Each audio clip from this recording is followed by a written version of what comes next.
खुदावंद आपकी जरूरतें पूरी करता है, ना कि आपकी ख्वाहिशें। जब खुदावंद उसको मुहैया भी कर रहा हो, चाहे इवन थोड़ा भी दिया हो, वो उसमें भी कुड़कुड़ाता है, फिर ऐसे शख्स को खुदावंद फिर उतने में रखता। आज लोग अपने मुश्किल वक्त में खुदा से कुड़ते हैं, पर दाऊद कहता है कि खुदावंद मेरा चौपान है, मुझे कभी।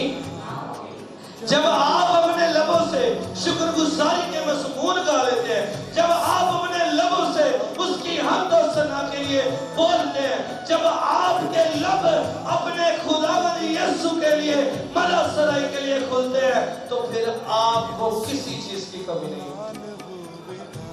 फिर आप भी दाऊद की तरह कहते हैं कि वो मुझे हरी हरी चरागाहों में बिठाता है।